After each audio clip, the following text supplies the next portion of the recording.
Hello everybody, welcome to unique study centre. आज हम अपना कार्बोनेटेड कंपाउंड चौथा चैप्टर पूरा रिवाइज करने वाले हैं। तो चौथे चैप्टर में हमको क्या क्या पढ़ना है, कार्बन और उसके यौगिकों के बारे में पढ़ना है। तो शुरुआत से ही देखते हैं। सबसे पहला जो हमारा टॉपिक वो कार्बन के बारे में ही है। कार्बन क्या होता है और उसके यौगिकों के बारे में। तो कार्बन प्रतीक इसका C होता है, परमाणु क्रमांक 6, परमाणु भार 12, इलेक्ट्रॉनिक विन्यास 2 और 4 होता है। इसका मतलब संयोजी कोष में 4 इलेक्ट्रॉन अगर हैं तो इसकी जो संयोजकता होगी वो 4 होगी। तो ये कार्बन का कुछ इंट्रो रहा। अब कार्बन के कुछ और स्पेसिफिक गुण होते हैं, कुछ विशेष गुण होते हैं। वो गुण क्या क्या होते हैं, कौन कौन से? तो कार्बन की खास बात ये है कि ये इसमें श्रृंखलन का गुण पाया जाता है, जिसकी वजह से बहुत बड़े अमाउंट में, बहुत बड़ी मात्रा में इसके यौगिक पाए जाते हैं कार्बन के। तो ये जो दोनों गुण हैं, ये एक तो इसकी संयोजकता 4 होती है और कार्बन में श्रृंखलन का गुण होता है। श्रृंखलन क्या होता है? तो कार्बन की विशेष प्रकृति यही होती है कि या कार्बन के विशेष गुण हम लिख लेंगे क्या क्या। एक तो श्रृंखलन होता है और एक चतुर संयोजकता होती है इसकी।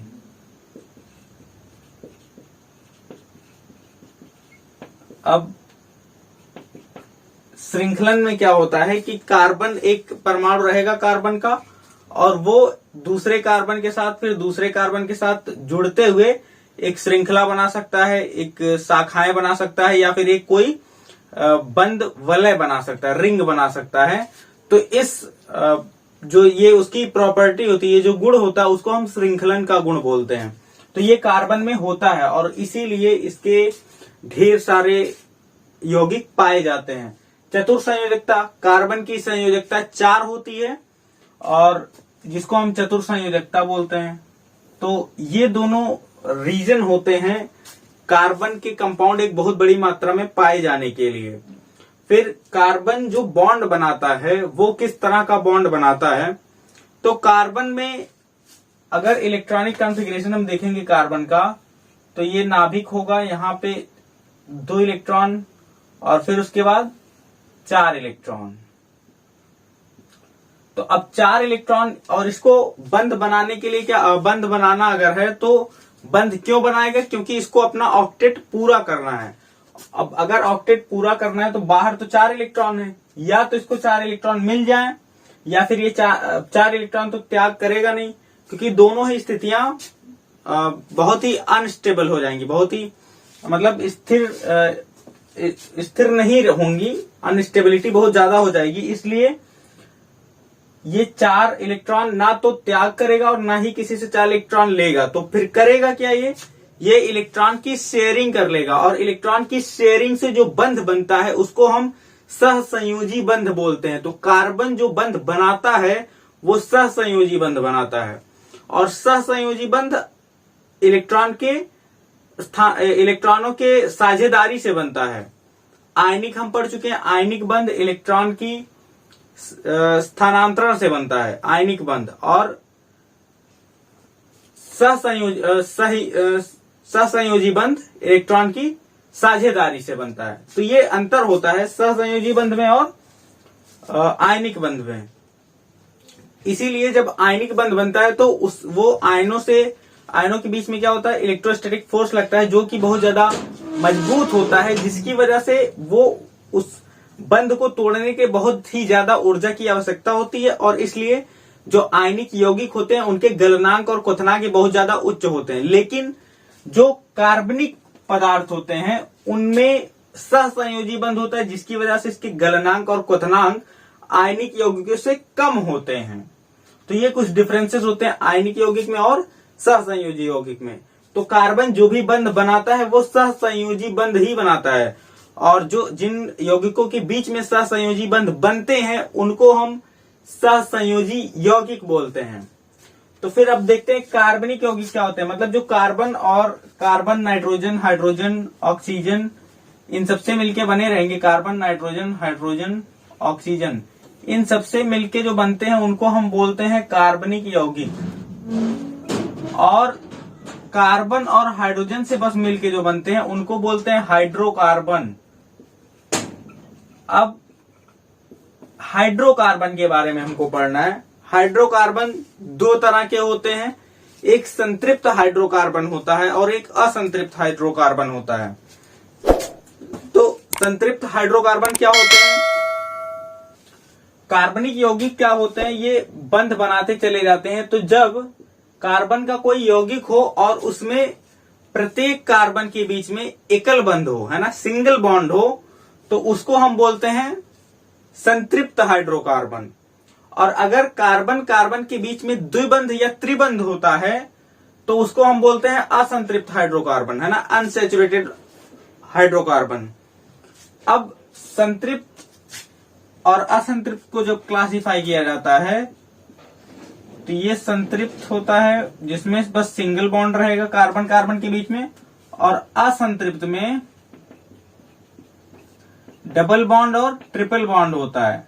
अब सिंगल बॉन्ड वाले को, जो एकल बंध होता है, उसको हम बोलते हैं एल्केन, और द्विबंध वाले को बोलते हैं एल्कीन, और त्रिबंध वाले को बोलते हैं एल्काइन।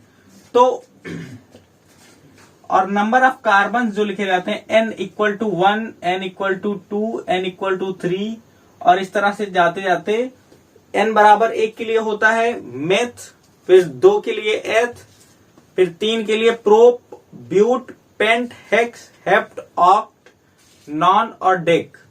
ये 10 कार्बन तक के लिए 10 प्रीफिक्स यूज किए जाते हैं जो कि आईयूपीएसी नेम में पहले लगते हैं।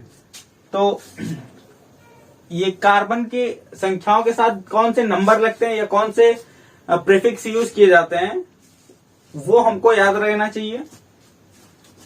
अब एल्केन, एल्कीन और एल्काइन ये देखते हैं कि ये जो श्रेणी एक हमको मिलती है वो किस तरह से बनती है। तो एल्केन सिंगल बॉन्ड होगा कार्बन कार्बन के बीच में तो एल्केन बनेगा, कार्बन कार्बन के बीच में डबल बॉन्ड होगा तो एल्काइन बनेगा, एल्कीन बनेगा, और कार्बन कार्बन के बीच में ट्रिपल बॉन्ड होगा तो एल्काइन बनेगा। अब अगर एक कार्बन है तो कार्बन की संयोजकता 4 होती है। इसका मतलब कार्बन के अगल बगल कुल मिलाकर के हमेशा 4 संयोजकता कंप्लीट होनी चाहिए। तो अगर यहाँ पे एक कार्बन है तो 4 संयोजकताएं इसकी पूरी होंगी। और हाइड्रोकार्बन हम पढ़ रहे हैं तो जो भी बाकी जो भी खाली जगह यहाँ पे पड़ा होगा वहां पे हाइड्रोजन ही बस लगने वाला है, तो सभी हाइड्रोजन लग जाएंगे यहाँ पे। तो ये क्या बन गया, एक कार्बन के लिए मेथ लगता है और सिंगल बॉन्ड है इसलिए क्या हो जाएगा मेथ, और इसके बाद इधर का ये जो एल्केन होता है इधर का एन, तो ये नाम इसका हो जाएगा मेथेन। और एल्कीन में क्या होगा कि कार्बन कार्बन के बीच में डबल बॉन्ड होना चाहिए, लेकिन अभी हम एक ही कार्बन के लिए पढ़ रहे हैं तो एल्कीन में जो पहला ग्रुप पहला जो कंपाउंड होता है वो नहीं बनता है। इसका मतलब मेथीन नहीं बनता है और इसीलिए मेथाइन भी नहीं बनता है, क्योंकि कार्बन और कार्बन के बीच में ट्रिपल बॉन्ड होना चाहिए। और जब यहाँ पे एक ही कार्बन है तो फिर ट्रिपल बॉन्ड नहीं लग सकता है उस पे। तो इसलिए एल्काइन में जो पहला सदस्य होता है एल्काइन ग्रुप का वो नहीं बनता है, तो मेथीन और मेथाइन नहीं बनते हैं। फिर उसके बाद 2 कार्बन के लिए जब कार्बन की संख्या 2 हो तब एथ हम लगाते हैं, और 2 कार्बन इस तरह से इधर यहाँ पे डबल बॉन्ड के बीच में रहेगा और इनके बीच में ट्रिपल बॉन्ड रहेगा। यहाँ पे जो भी वैलेंसी खाली होगी हम कार्बन की वैलेंसी 4 पूरी करेंगे, और 4 पूरी करने के लिए कुछ इस तरह से बनाएंगे। इसकी भी 4 कंप्लीट करनी है और उसकी भी 4 कंप्लीट करनी है इस तरह से। तो यहाँ पे अब हाइड्रोजन जो भी खाली है सब हाइड्रोजन लग जाएगा, तो 6 हाइड्रोजन हो गए कुल मिला के। 4 इधर, 2 कार्बन था, 2 ऊपर 2 नीचे होंगे और 2 फिर टर्मिनल वाले हो जाएंगे। तो 6 हाइड्रोजन हो गए। नाम हो जाएगा इसका एथेन। एल्केन ग्रुप का है तो एन लगेगा और 2 कार्बन है तो एथ, तो एथेन हो जाएगा। वैसे ही इसका नाम हो जाएगा एथीन और इसका नाम हो जाएगा एथाइन। तो इस तरह से ये पूरे मतलब जो सजातीय श्रेणी हमको मिलती है, इसी को सजातीय श्रेणी भी बोलते हैं।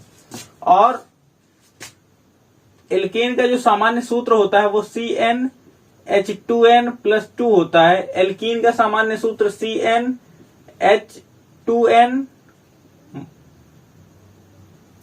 CnH2n और एल्काइन का CnH2n-2 होता है।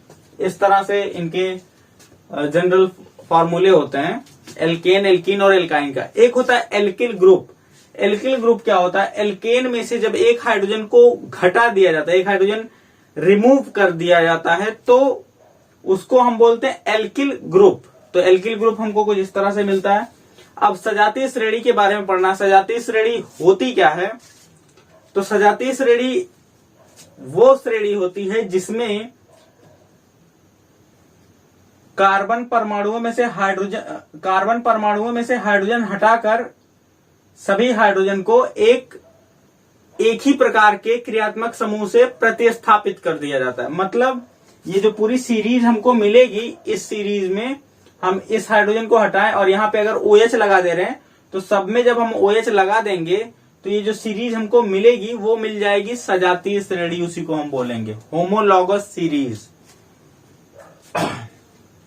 तो ये होती है कुछ सजातीय श्रेणी, है ना। परिभाषा क्या होगी? किसी भी कार्बनिक यौगिकों में जब हाइड्रोजन परमाणु एक समान क्रियात्मक समूह के साथ विस्थापित कर दिए जाते हैं, तो इस प्रकार प्राप्त श्रृंखला को इस प्रकार प्राप्त श्रेणी को सजातीय श्रेणी बोलते हैं। और फिर उसके बाद अब क्रियात्मक समूह की बात आई, तो क्रियात्मक समूह भी हम देखते हैं क्या होते हैं और कौन कौन से चैप्टर में हमको पढ़ने हैं। तो बहुत ज्यादा नहीं पढ़ने, बस एक हैलोजन पढ़ना और बाकी 4 फंक्शनल ग्रुप और पढ़ने हैं। तो कुल मिला जुला के 5 ही होंगे और उसमें से एक अल्कोहल होगा और बाकी कार्बोनिल कंपाउंड होंगे, बिल्कुल सिंपल से।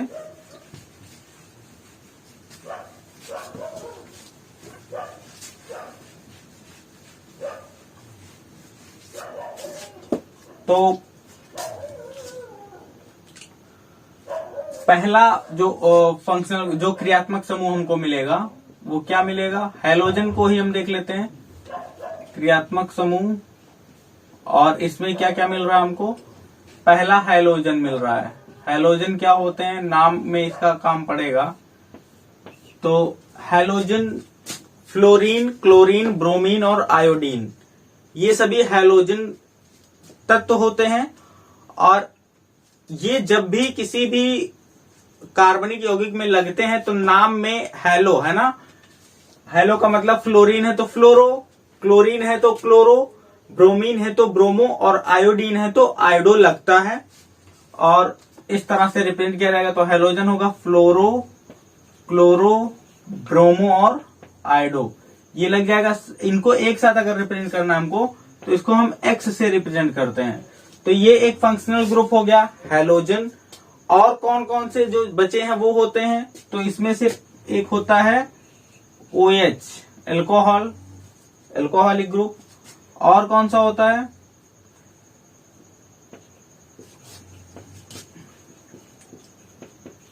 एल्कोहल, जिसके लिए आईयूपीएसी नेम लिखते टाइम OL लग जाता है। अब आईयूपीएसी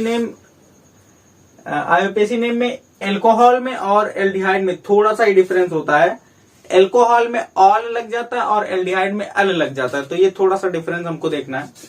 और उसके बाद जो कार्बोनिल कंपाउंड्स आते हैं, कार्बन के साथ डबल बॉन्ड के साथ O जुड़ा रहेगा और ये भी कार्बन के साथ डबल बॉन्ड के साथ O जुड़ा रहेगा और यहाँ पे भी कार्बन के साथ डबल बॉन्ड के साथ O जुड़ा रहेगा। अब डिफरेंस देख लेते हैं, अंतर क्या होता है एल्डिहाइड में, कीटोन में और कार्बोक्सिलिक एसिड में। तो अगर इस जो कार्बोनिल ग्रुप है इसमें यहाँ पे जो दोनों बॉन्ड अगर इसमें हम एक H फिक्स कर दे रहे हैं तो ये बन जाता है एल्डिहाइड। और अगर ये दोनों यहाँ पे कार्बन ही आते हैं तो ये हो जाता है कीटोन। और अगर दोनों यहाँ पे एक इनमें से एक OH ग्रुप अगर ऐड हो जाता है तो ये बन जाता है carboxylic acid.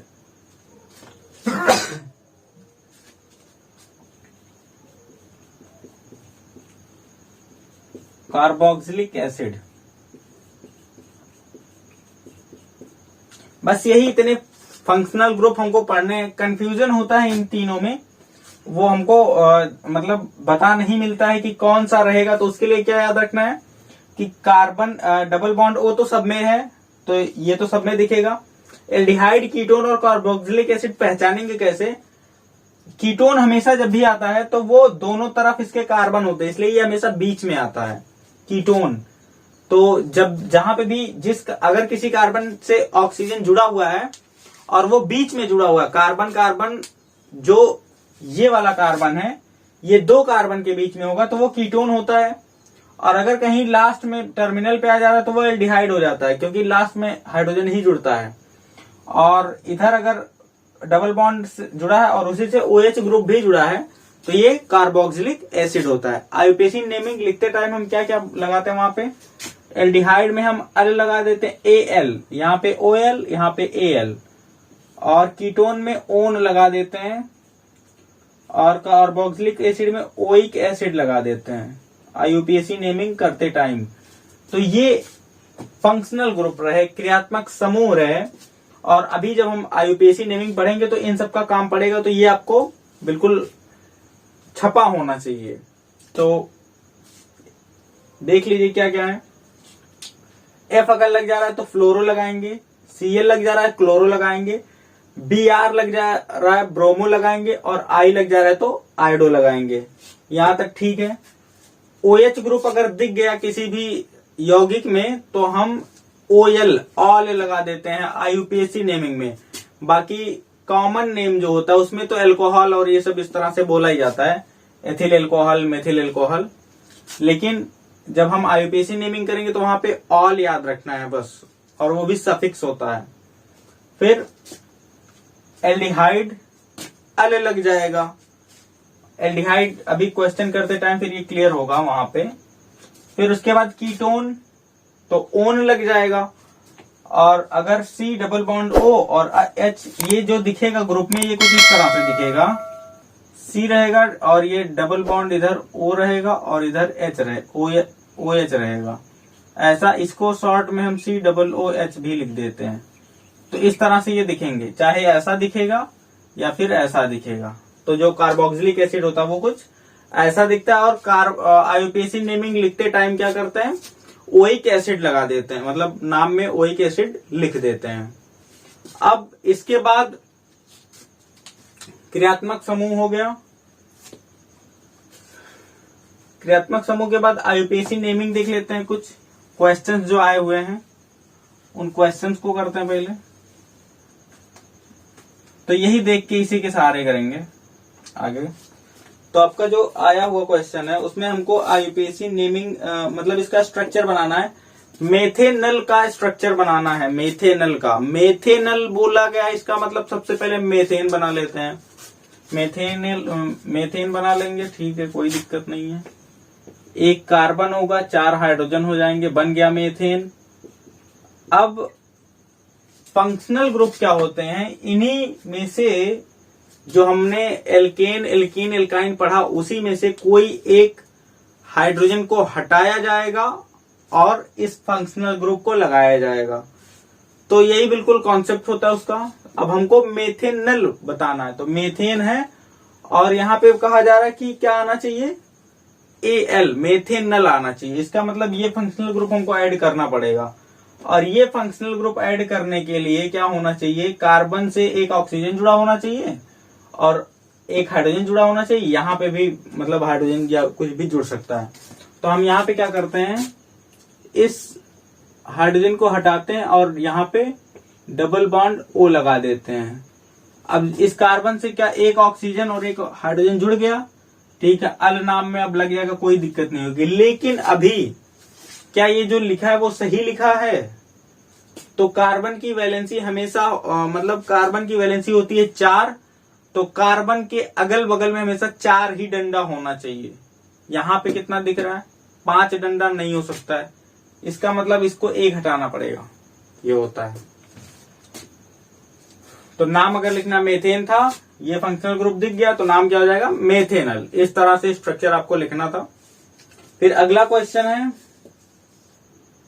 13 butanone. Butanone 2 ketonic group है ये वाला, और ब्यूटेनोन तो ब्यूट आ रहा है, 13 नहीं, बस ब्यूटेनोन 2 है। तो ब्यूटेनोन का मतलब कि 4 कार्बन होने चाहिए, तो 4 तो हम बना लेंगे, ठीक है।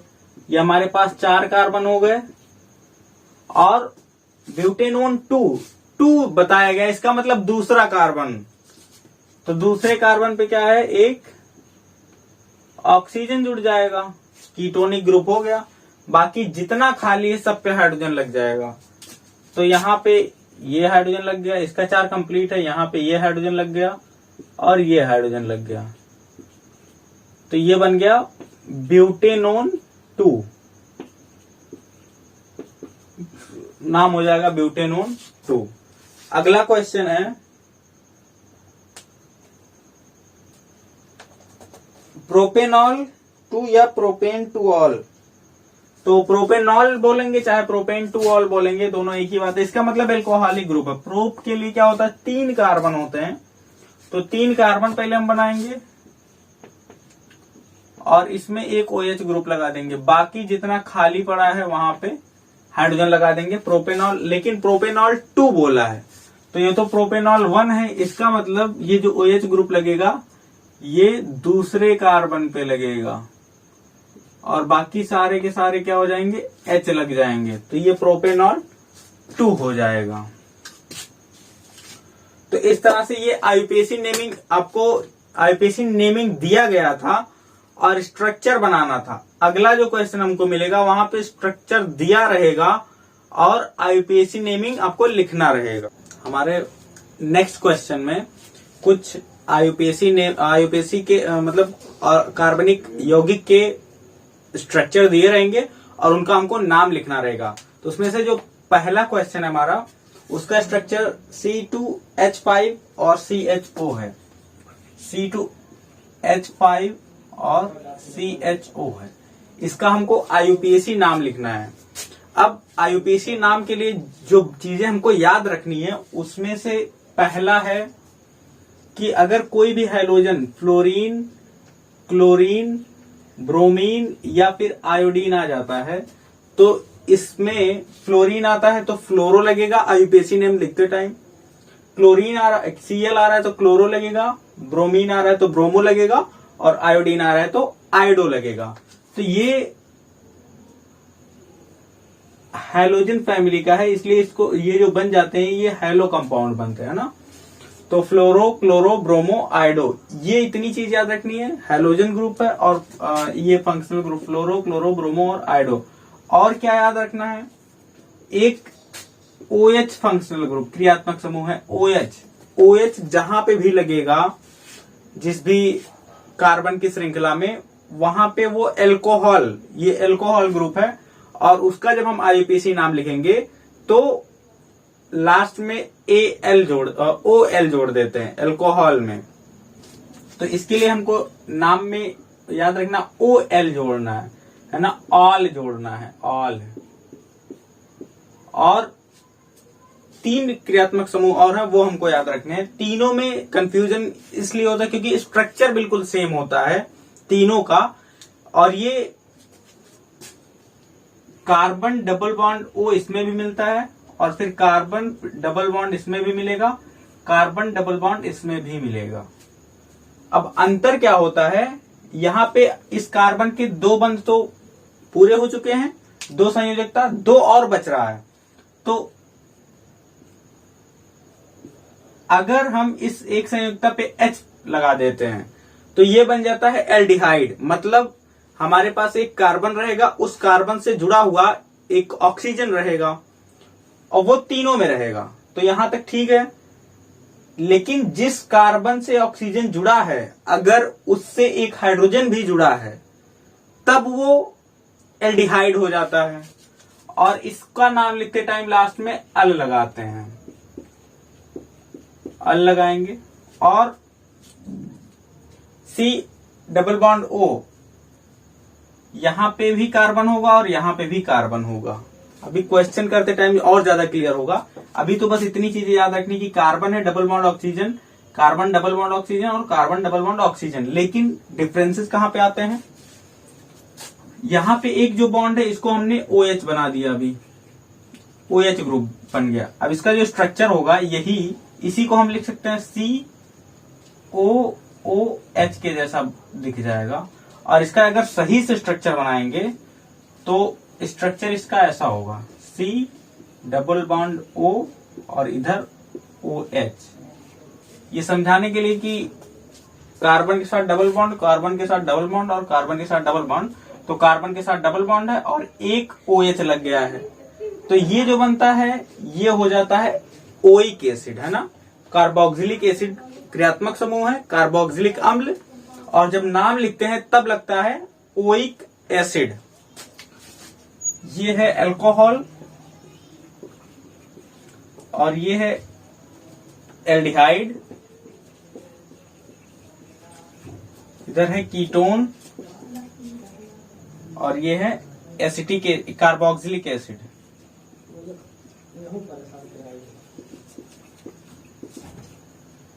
ये आईयूपीएसी नेमिंग, आईयूपीएसी नाम लिखते टाइम यही फंक्शनल ग्रुप हमको मिलेंगे और इसी को देख के हमको आईयूपीएसी नाम लिखना है।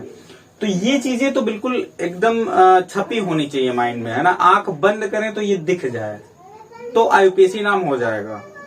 यहां पे अगर इसका स्ट्रक्चरल फार्मूला लिखेंगे तो C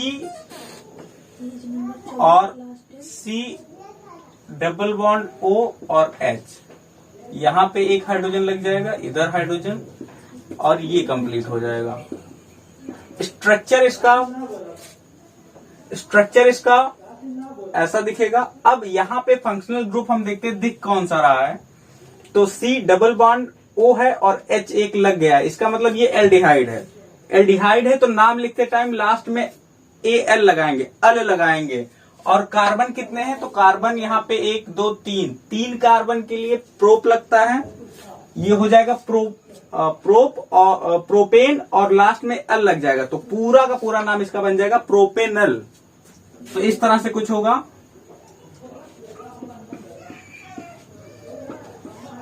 प्रोपेनल, ये पहला क्वेश्चन आपका रहा। तो इस तरह से कुछ नेमिंग की जाती है, आईयूपीएसी नाम इस तरह से लिखा जाता है। नेक्स्ट क्वेश्चन हम अपना देखते हैं, ये चीजें मालूम होनी चाहिए उसके लिए।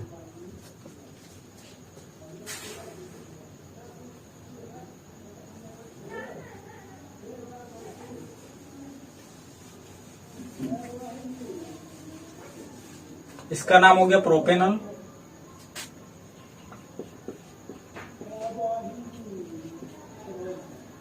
अगला क्वेश्चन है CH3 C double bond O CH3, CH3 C double bond O और CH3। यहां पे हमको क्रियात्मक समूह पे ही ध्यान देना है कि क्रियात्मक समूह लगा कौन सा है। तो कार्बन है, कार्बन से जुड़ा हुआ एक ऑक्सीजन है, उसके बाद इसी कार्बन से क्या जुड़ रहा है, इधर भी कार्बन इधर भी कार्बन। स्ट्रक्चर बनाएंगे तब ज्यादा क्लियर होगा। तो हो सकता है इस बात से कंफ्यूजन कि यहाँ पे तो हाइड्रोजन जुड़ा, हाइड्रोजन नहीं जुड़ा है। इसका स्ट्रक्चर कुछ ऐसा होता है, C double bond O C, और इस तरह से ये बनेगा, फिर C और ट्रिपल बॉन्ड। ये स्ट्रक्चरल फार्मूला इसका रहा। अब यहां पे देखते हैं कि ये जो जिस कार्बन से ऑक्सीजन जुड़ा है, इधर भी कार्बन है और इधर भी कार्बन है, तो ये होता है कीटोन। तो नाम इसका क्या हो जाएगा, कितने कार्बन है, 1 2 3, 3 कार्बन है, 3 के लिए हम लगाते हैं प्रोप, तो नाम इसका हो जाएगा प्रोपेनॉन। तो प्रोपेनॉन इसका नाम हो जाएगा, क्योंकि कीटोन ग्रुप मिल रहा है ना। यहां पे हम लगाते हैं ओन,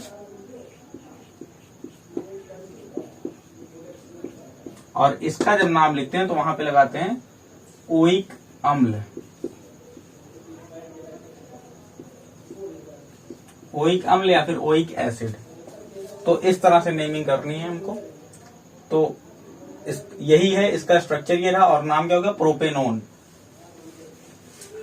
तो इधर बन जाएगा हमारा प्रोपेनोन। अगला क्वेश्चन है, इसी को और बढ़ा दिया गया है, CH3 C double bond O CH2 और CH3। ये अगला क्वेश्चन हमारा। तो इस कार्बन से जुड़े हुए जो भी हैं, जैसे यहाँ पे था कि कार्बन ये इधर भी कार्बन से जुड़ा था, वैसे ही ये भी इधर भी कार्बन से जुड़ा और इधर भी कार्बन से जुड़ा इस तरफ।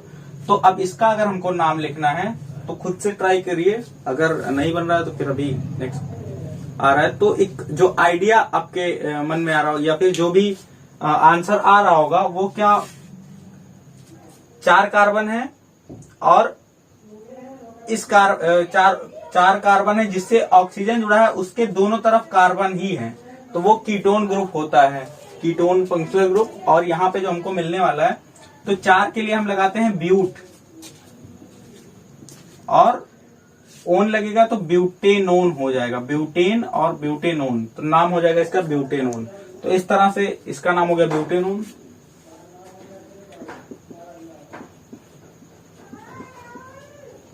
अगला क्वेश्चन है हमारा CH3 COOH। कौन सा फंक्शनल ग्रुप इसमें से दिख रहा है, तो यहाँ पे ये लास्ट वाला दिख रहा है। चाहे ऐसा तो नहीं दिखता है, कहीं पे भी जब स्ट्रक्चर बनाएंगे तो ऐसा दिखेगा और नहीं तो ऐसा लिखा रहेगा। ये बस समझाने के लिए कि कार्बन होगा, डबल बॉन्ड होगा और इधर एक OH लग जाएगा, वही चीज यहाँ पे लिखा है, बस थोड़ा सा उसको घुमा दिया गया है। तो कार्बन है, डबल ऑक्सीजन है डबल बॉन्ड लगा के, और फिर OH ग्रुप है। अब इसका अगर हमको नाम लिखना है तो कितने कार्बन, 2 कार्बन हो गए, तो 2 के लिए हम लगाते हैं एथ, और वहां पे तो एथेन हो जाएगा और ओइक अम्ल लग जाता है, तो इसका नाम हो जाएगा एथेनोइक अम्ल।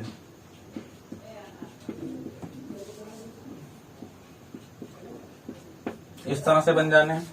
अगला क्वेश्चन हमारा है HCHO, और ये सारे क्वेश्चन प्रीवियस ईयर बोर्ड में आ चुके हैं।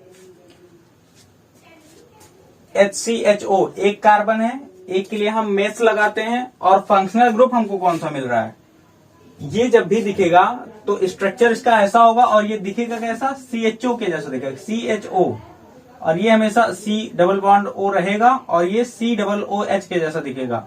इसमें अगर थोड़ा सा कंफ्यूजन हो तो ये जो दिखेगा हमको, ये कुछ इस तरह से दिखेगा, CHO अपने कंपाउंड में CHO के जैसा दिखेगा। तो CHO दिख रहा है, एक कार्बन है, तो मेथेन और अल लग जाता तो मेथेनल हो जाएगा। IUPAC आप लोग ज्यादातर ट्राई कीजिएगा कि उसको इंग्लिश में ही लिखिए, क्योंकि इंग्लिश में प्रोनाउंसिएशन करना आसान हो जाता है और चीजें हम क्लियर लिख पाते हैं। हिंदी में लिखने में हो सकता है थोड़ी मिस्टेक हो जाए, तो अगर आप लोग इंग्लिश में कर ले जा रहे हैं तो बहुत अच्छी बात है, नहीं तो तभी अगर नहीं बन पा रहा है, बिल्कुल नहीं लिख पा रहे हैं, तो ही हिंदी में ट्राई कीजिएगा, और नहीं तो इंग्लिश में बढ़िया होता है उसको लिखना, मतलब ज्यादा सटीक हम जान पाते हैं कि हमने जो नाम लिखा है वो क्या नहीं। OL की मतलब ऑल लिखना है, अल लिखना है, थोड़ा सा दिक्कत हो सकती है, और जैसा भी आपको सुटेबल पड़े आप वैसा करिए। और फिर उसके बाद नेक्स्ट क्वेश्चन है CH3OH। एक कार्बन है और ग्रुप कौन सा दिख रहा है, ये वाला ग्रुप दिख रहा है, फंक्शनल ग्रुप, तो ऑल लगा देते हैं, CH3 है ना, मतलब एक कार्बन के लिए मेथेन और ऑल, तो नाम हो जाएगा मेथेनॉल। अब यहां पे यही इतना डिफरेंस है कि ये HCHO है, मेथेनल है, और CH3OH है, तो ये मेथेनॉल है। तो यही डिफरेंस होता है मेथेनॉल और मेथेनॉल। मतलब ये एक एल्डिहाइड है और ये एक अल्कोहल है।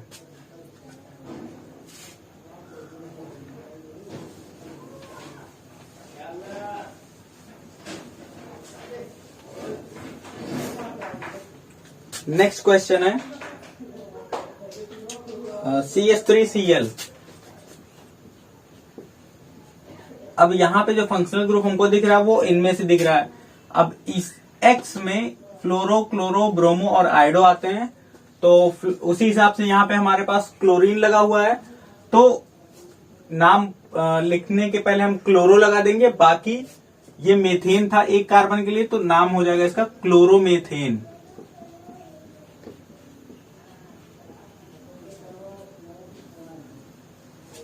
क्लोरोमेथेन। अगला क्वेश्चन है HCOOH। नाम क्या हो जाएगा, खुद से पहले ट्राई कीजिए।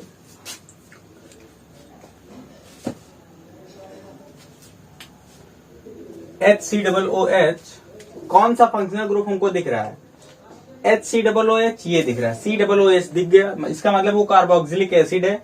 नाम में लगाना है हमको ओइक अम्ल। और कितने कार्बन? तो एक ही कार्बन है, एक कार्बन के लिए मेथेन, तो मेथेनोइक अम्ल नाम हो जाएगा इसका, मेथेनोइक एसिड या फिर मेथेनोइक अम्ल। अगला क्वेश्चन C2H5Br।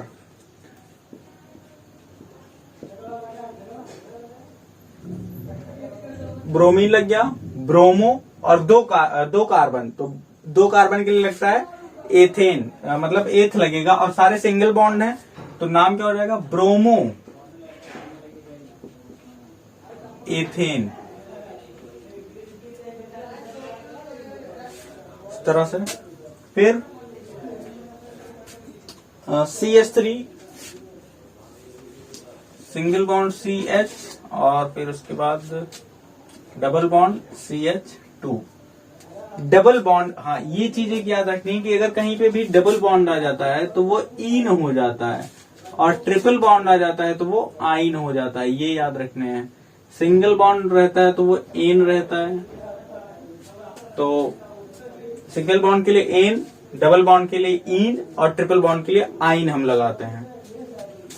तो एन और इसके लिए ईन और इसके लिए आइन, ये लगाया जाता है। तो यहाँ पे एक डबल बॉन्ड दिख गया, इसका मतलब ईन है और 3 कार्बन है। 3 कार्बन का मतलब प्रो, तो नाम क्या हो जाएगा? प्रोपीन। इसका नाम हो जाएगा प्रोपीन। और जो डबल बॉन्ड लगा वो पहले कार्बन पे लगा है, अगर इधर लगता तब भी पहले पे ही गिनाया जाता, तो बस हम प्रोपीन लिख देंगे, सही हो जाएगा। प्रोपीन 1 भी लिख सकते हैं, कोई दिक्कत नहीं है। तो चाहे प्रोपीन और या फिर प्रोपीन 1। अगला जो क्वेश्चन है CH3CH double bond CH2 same, CH3CH2OH, CH3CH2OH। अब यहाँ पे हमारे पास दो कार्बन है, 2 कार्बन, और ग्रुप कौन सा दिख रहा है? ग्रुप दिख रहा है अल्कोहल। अल्कोहल में ऑल लग जाता है और दोनों मतलब यहाँ पे सारे सिंगल बॉन्ड है, तो 2 के लिए लगेगा एथेन और ऑल लास्ट में लगेगा, तो नाम हो जाएगा एथेनॉल। तो एथेनॉल का स्ट्रक्चर मतलब जो फॉर्मूला होता है वो कुछ इस तरह से होता है।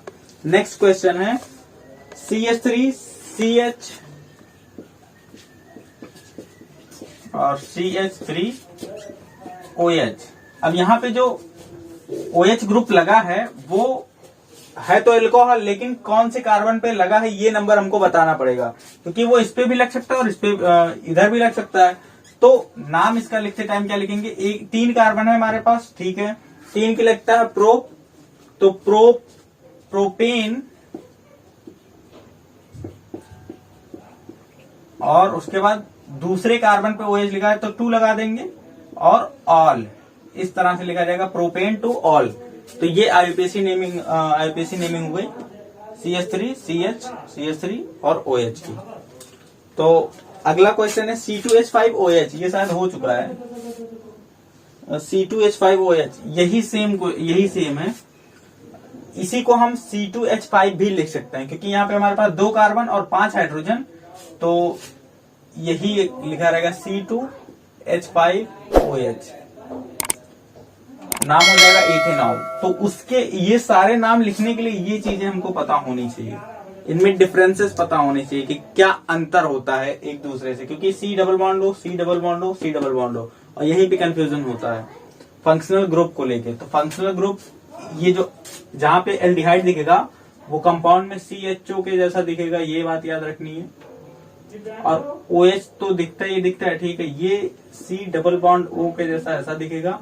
और इसकी खास बात ये होगी कि ये इधर भी कार्बन रहेगा, इधर भी कार्बन रहेगा, और ये जो दिखेगा कंपाउंड में वो COOH के जैसा दिखेगा।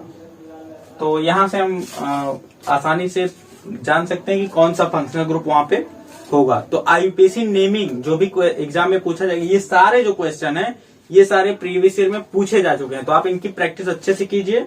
और जो नए क्वेश्चन है ना अनसॉल्व पेपर में, क्वेश्चन बैंक में, उनकी भी प्रैक्टिस कीजिए। नहीं आता है तो आप नंबर पे, कोचिंग के नंबर पे कांटेक्ट कर सकते हैं।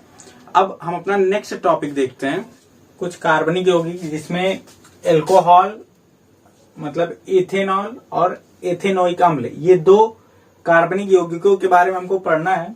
जिसमें से जो एथेनॉल है, एथेनॉल इसके भौतिक गुण और इसके रासायनिक गुण। अब एथेनॉल बनाने की प्रक्रिया क्या होती है, एथेनॉल को बनाया कैसे जाता है, तो ये जिस प्रक्रिया से बनाया जाता है उसका नाम किण्वन होता है। किण्वन क्या होता है, एथेनॉल बनाने की एक पुरानी प्रक्रिया है जिससे शर्करा को, है ना, स्टार्च को बदल देते हैं हम अल्कोहल में। तो सबसे पहले क्या करते हैं, इसमें जो स्टार्च होता है उस स्टार्च को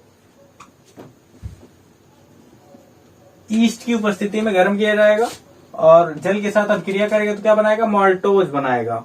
ये माल्टोज फिर से डायस्टेज एंजाइम से अभिक्रिया करके ग्लूकोज बनाता है, और ये ग्लूकोज जाइमेज एंजाइम की मदद से, जो ईस्ट से हमको मिलता है, उसकी मदद से अल्कोहल बनाता है और कार्बन डाइऑक्साइड गैस रिलीज करता है। तो ये किण्वन की प्रक्रिया होती है। एक जैविक प्रक्रम होता है किण्वन, जो धीमी मतलब एक स्लो स्पीड में होता है, प्रक्रिया इसकी धीमी होती है। तो किण्वन के बारे में आता है लिखने को कि किण्वन क्या होता है और उसके ये रिएक्शन देने पड़ते हैं। अल्कोहल बनाने का एक तरीका होता है। तो किण्वन एक जैव रासायनिक प्रक्रिया है जिसमें स्टार्च से एथिल अल्कोहल को प्राप्त किया जाता है। अब इस एथिल अल्कोहल या फिर एथेनॉल को, इसके भौतिक गुण क्या होते हैं, मतलब ये देखने में, सूंघने में, इन सब के बारे में ये आते हैं भौतिक गुण में। तो ये कैसा होता है, और फिर उसके बाद रासायनिक गुण।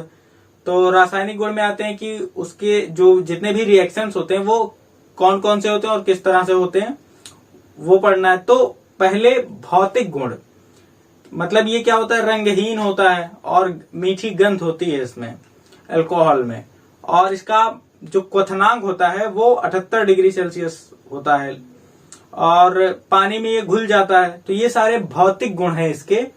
रासायनिक गुण में हम इसकी अभिक्रियाओं के बारे में पढ़ेंगे कि ये किसी तत्वों से या किसी तत्व से अभिक्रिया करके किस तरह से रिएक्शन करता है, कौन कौन से नए प्रोडक्ट बनाता है, उसके बारे में। तो अगला देखते हैं रासायनिक गुण। ये भौतिक गुण में बस कैसा दिखता है और गलनांक, क्वथनांक, ये सारी चीजें हो जाएंगी, मेल्टिंग पॉइंट, फ्रीजिंग पॉइंट। और फिर उसके बाद है रासायनिक गुण, है ना, एथेनॉल के रासायनिक गुण। तो रासायनिक गुण अब देख लेते हैं क्या क्या होते हैं। मतलब एथेनॉल कौन कौन सी रासायनिक अभिक्रियाएं देता है, तो उसमें से पहली रासायनिक अभिक्रिया है दहन। मतलब जब अल्कोहल का दहन कराया जाता है तब क्या होता है, तो C2H5OH, और दहन का मतलब होता है ऑक्सीजन से क्रिया करना। तो जब ये ऑक्सीजन से क्रिया करेगा तो क्या होगा, O2, और ये बनेगा कार्बन डाइऑक्साइड बनेगा प्लस वाटर बनेगा, प्लस ऊष्मा इसमें निकलेगी और प्लस प्रकाश निकलेगा। तो ये दहन अभिक्रिया होती है एथिल अल्कोहल की या इथेनॉल की, जिसको हम दहन बोलेंगे।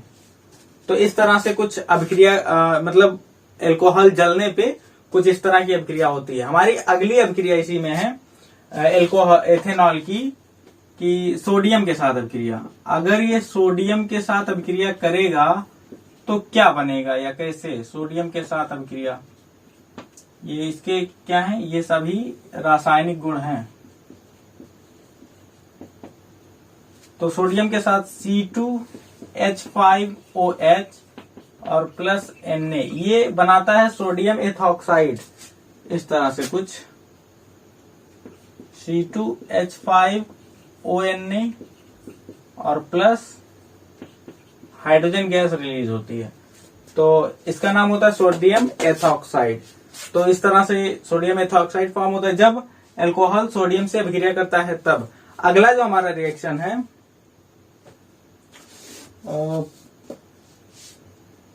ऑक्सीकरण। जब इस अल्कोहल का ऑक्सीकरण करवाया जाता है तो ये कार्बोक्सिलिक एसिड में कन्वर्ट हो जाता है। रिएक्शंस आपको याद रहने चाहिए कि ऑक्सीकरण क्या, तो ये भी बताया जाता है कि मतलब पूछा जा सकता है कि अल्कोहल से या इथेनॉल से कार्बोक्सिलिक एसिड कैसे मिलता है, तो उसका ऑक्सीकरण हम कर देते हैं जब अल्कोहल का, तो हमको कार्बोक्सिलिक अम्ल मिल जाता है। तो ये एक ऑक्सीकरण ये अभिक्रिया रही।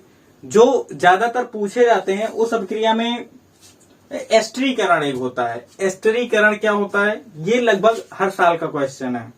एस्टरीकरण क्या होता है, तो एस्टरीकरण हमको एथेनॉल में भी पढ़ना है और एथेनोइक अम्ल में भी पढ़ना है। तो ये इन दोनों का म्यूचुअल रिएक्शन होता है। एथेनॉल मतलब कोई अल्कोहल हो और एथेनोइक अम्ल हो, ये दोनों जब आपस में अभिक्रिया करते हैं तो एक सब्सटेंस बनता है, एक पदार्थ बनता है जिसको हम एस्टर बोलते हैं, और इस अभिक्रिया को एस्टरीकरण बोलते हैं ना। तो अगला जो रिएक्शन है वो है एस्टरीकरण या एस्टरीफिकेशन।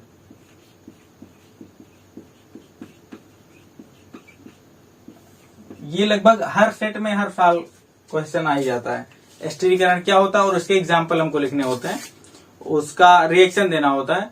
तो जब अल्कोहल जिस तरह से अम्ल और क्षार अभिक्रिया करके लवण और जल बनाते हैं, वैसे ही जब अल्कोहल और अम्ल अभिक्रिया करते हैं, और एसिटिक अम्ल की बात यहाँ पे करेंगे, तो अल्कोहल और एसिटिक अम्ल अभिक्रिया करते हैं तो एस्टर और पानी, एस्टर और वाटर बनता है। इस अभिक्रिया को एस्टरीकरण बोलते हैं। तो हमारे पास अल्कोहल होगा C2H5OH प्लस CH3COOH, ये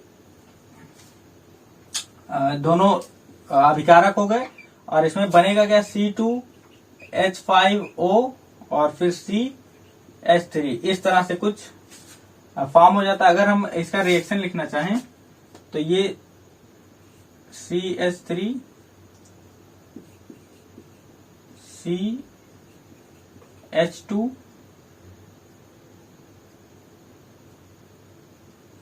और O इधर CH3, ये हो जाता है एस्टर।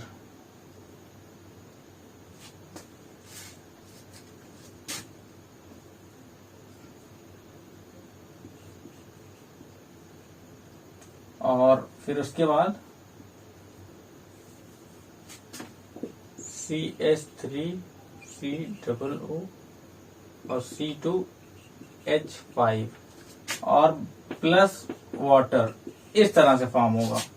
तो इसको एस्टर बोलते हैं और इस पूरी अभिक्रिया को एस्टरीकरण बोलते हैं। परिभाषा क्या लिखेंगे कि जब अल्कोहल और कार्बोक्सिलिक अम्ल आपस में अभिक्रिया करते हैं तो एस्टर और पानी बनता है। इस अभिक्रिया को एस्टरीकरण बोलते हैं, और ये उसका रिएक्शन रहा। ये जो सब्सटेंस फॉर्म हो रहा है यहाँ पे, इसी को बोलते हैं एस्टर, और इसीलिए इस अभिक्रिया को एस्टरीकरण बोलते हैं। अगला जो हमारा रिएक्शन है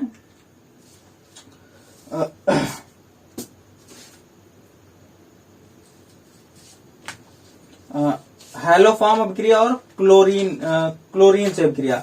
तो हैलोफॉर्म में क्या होता है, एथिल अल्कोहल या एथेनॉल अभिक्रिया करके क्लोरोफॉर्म और आयोडो मतलब जो भी क्लोरोफॉर्म और आयोडोफॉर्म बनाता है, तो ये हमारी अभिक्रिया होती है हैलोफॉर्म अभिक्रिया, मतलब हैलोजन से अभिक्रिया करके उसी के करस्पॉन्डिंग एलिमेंट्स या कंपाउंड बनाता है। अगला जो हमारा उपयोग है अल्कोहल के, तो एक आध दो और रिएक्शंस है केमिकल, लेकिन जो ज्यादातर पूछे जाते हैं वो ये वाला, और बाकी ये तो बिल्कुल सिंपल सा है कि कोई चीज जले कार्बन डाइऑक्साइड और वाटर फॉर्म होता है और हीट और लाइट निकलती है। और एस्टरीकरण, ये जो सबसे ज्यादा जरूरी है कि एस्टरीकरण क्या होता है और इसका एग्जाम्पल लिखना। और फिर इसके बाद अल्कोहल के उपयोग, तो उपयोग आपको पता होने चाहिए क्या क्या होते हैं। मार्कर है, इसमें भी अल्कोहल का यूज होता है, और शराब बनाने में यूज होता है, और पेंट तो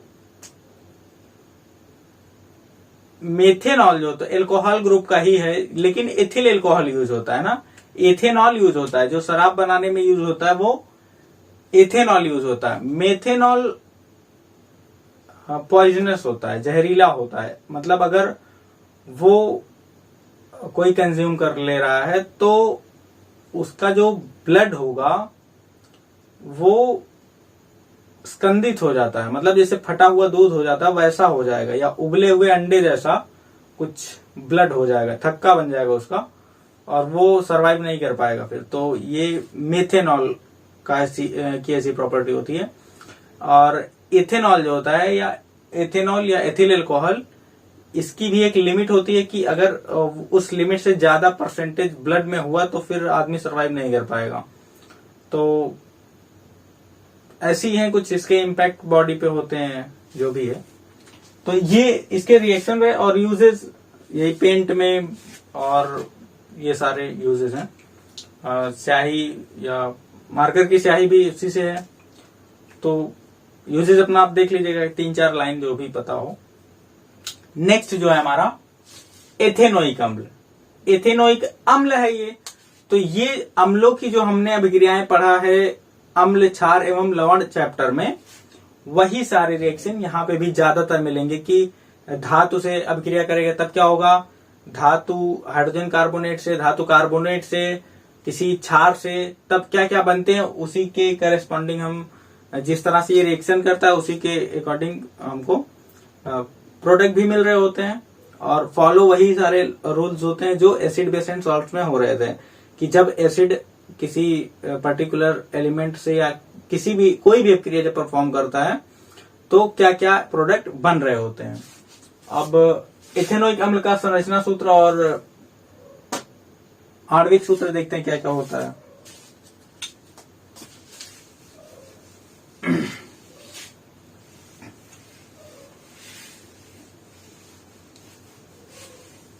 एथेनोइक अम्ल में भी एस्टरीकरण एक रिएक्शन उसका केमिकल है।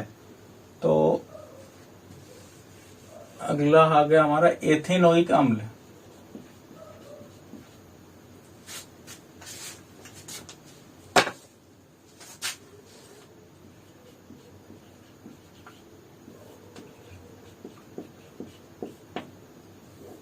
एथेनोइक अम्ल होता है CH3COOH। संरचना सूत्र क्या होगा, C और फिर उसके बाद C डबल बॉन्ड O और इधर OH और इधर सभी वैलेंसी पे हाइड्रोजन। ये होता है संरचना सूत्र। बनाने का तरीका क्या होगा, तो एथिल अल्कोहल या एथेनॉल का ऑक्सीकरण करके हम एथेनोइक अम्ल प्राप्त कर सकते हैं। एक ये तरीका हो सकता है, मतलब ये भी उसके एक केमिकल प्रॉपर्टी में था एथेनॉल के। और क्या तरीके हो सकते हैं, इसके रिएक्शंस देखते हैं क्या क्या इनके गुण होते हैं। तो ये क्या होता है, एक वीक एसिड होता है ना, एक दुर्बल अम्ल होता है। और हाँ, ये सिरके में जो हमको एसिड मिलता है, अम्ल मिलता है, वो यही एथेनोइक अम्ल या एसिटिक अम्ल ही होता है। एसिटिक अम्ल कॉमन नेम होता है और एथेनोइक अम्ल IUPAC नेम होता है। तो इसके भी भौतिक गुण क्या होंगे कि रंगहीन होता है और स्वाद में खट्टा होगा, अम्ल है तो खट्टा ही होगा, और जैसे इसकी महक होगी, है ना, ये सारे पॉइंट्स पता होने चाहिए आपको। केमिकल रिएक्शंस कौन कौन से देता है ये, तो केमिकल रिएक्शन सब देखते हैं एक एक। सबसे पहला इसका जो रिएक्शन है केमिकल, वो है कि ये तो एक एसिडिक कैरेक्टर शो करता है ना, मतलब अपने आयन में टूट जाएगा, तो जब जल में घोला जाएगा तो CH3COO- और प्लस H+, इसमें टूट जाता है, तो ये H+ अगर रिलीज कर रहा है इसका मतलब ये एसिड है, इससे ये क्लियर हो जाता है। तो पहला रिएक्शन, पहली प्रॉपर्टी यही हो गई केमिकल। अगली वाली क्या है, एल्कोहल से अभिक्रिया। एल्कोहल से अभिक्रिया अभी हमने पढ़ा कि जो एस्टरीकरण अभिक्रिया होती है वो यही होती है, तो एल्कोहल से अभिक्रिया एथेनोइक अम्ल वही होता है एस्टरीकरण, ये हम अभी तुरंत पढ़ चुके हैं। और फिर उसके बाद अभिक्रिया है बेस के साथ, है ना, क्षारों के साथ जब ये अभिक्रिया करता है तब क्या बनाता है। तो कोई एग्जांपल लेते हैं क्षार का, जैसे सोडियम हाइड्रोक्साइड है ना, तो सोडियम एसीटेट या sodium ethanoate, CH3COOH plus NaOH, तो क्षार के साथ अभिक्रिया करेगा, तो ये क्या है, एथेनोइक अम्ल की क्षार के साथ अभिक्रिया।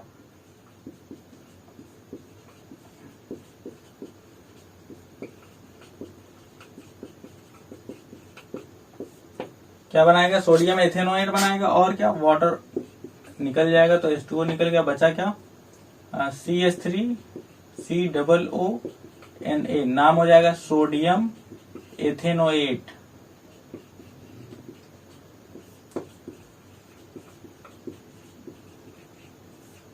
ये रिएक्शन होता है किसी भी बेस के साथ एथेनॉल एसिडिक अम्ल का। अगली अभिक्रिया जो है हमारी मेटल के साथ अभिक्रिया करता है, तो अब है अम्ल, तो धातुओं के साथ अभिक्रिया करेगा तो हाइड्रोजन गैस रिलीज होनी ही होनी है। ये हमने अम्ल क्षार और लवण चैप्टर में पढ़ लिया है।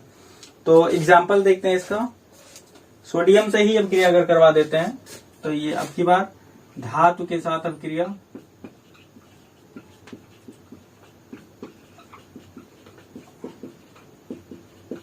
धातु के साथ अभिक्रिया करेगा तो क्या होगा, CH3COOH प्लस मेटल है हमारे पास Na, तो हाइड्रोजन गैस रिलीज होगी, H2 निकाल देते हैं, और CH3COONA 2 यहाँ पे लगा दें,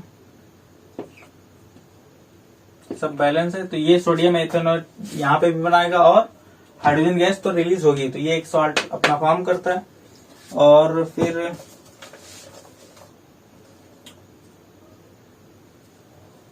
धातु कार्बोनेट और धातु हाइड्रोजन कार्बोनेट के साथ अभिक्रिया, तो बिल्कुल सेम जो हमने मेटल नॉन मेटल चैप्टर में पढ़ा था, या मेटल नॉन मेटल चैप्टर में, उसमें जब कोई भी एसिड अभिक्रिया करता है किसी धातु कार्बोनेट या धातु हाइड्रोजन कार्बोनेट के साथ, तो कार्बन डाइऑक्साइड भी रिलीज हो रहा होता है, तो यहाँ पे भी सेम रिएक्शन होगा। तो अगर आपको नहीं क्लियर है तो आप उस चैप्टर में जाके वहां पे क्लियर कर सकते हैं, वो चैप्टर भी आपका रिवाइज हो जा रहा है। और फिर उसके बाद नेक्स्ट अभिक्रिया है विकार्बोक्सिलीकरण। हाँ, इसमें अपचयन होने पे क्या बनता है, एक अभिक्रिया होती है स्मिट अभिक्रिया, और स्मिट अभिक्रिया में मेथिल अमीन बनता है, जो कि हाइड्रोजोइक एसिड N3H, इससे अभिक्रिया करके मेथिल अमीन बना लेता है। इस अभिक्रिया को स्मिट अभिक्रिया बोलते हैं, और स्मिट अभिक्रिया पूछी जाती है कि होता क्या है। तो जब भी एसिटिक अम्ल हाइड्रोजोइक अम्ल के साथ अभिक्रिया करके क्या बनाता है, मेथिल अमीन बनाता है, इस अभिक्रिया को स्मिट अभिक्रिया बोलते हैं ये। और इसके बाद इसके यूजेज हैं ना, कि इसका यूज कहाँ, तो सिरके में तो ये पाया ही जाता है।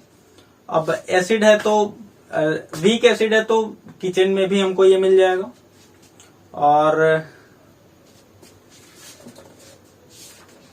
उसके बाद लगभग एक साबुन का आपका एक रिएक्शन है, और फिर ये चैप्टर खत्म है।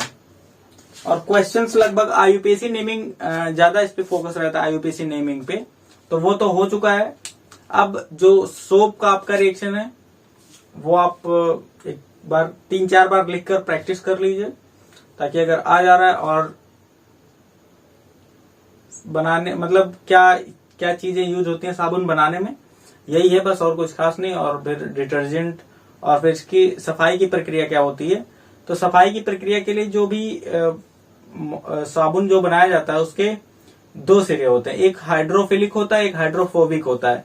इसका मतलब एक सिरे को पानी से डर लगता है और दूसरा सिरा पानी की तरफ भागता है।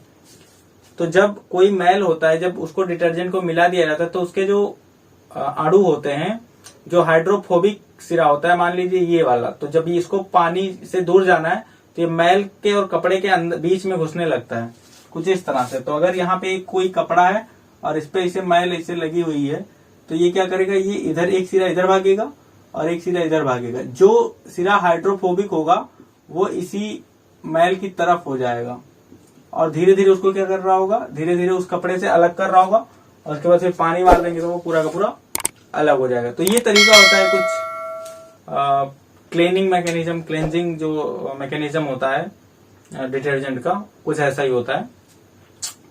और बस इतना ही इस चैप्टर में। नेक्स्ट चैप्टर में मिलते हैं।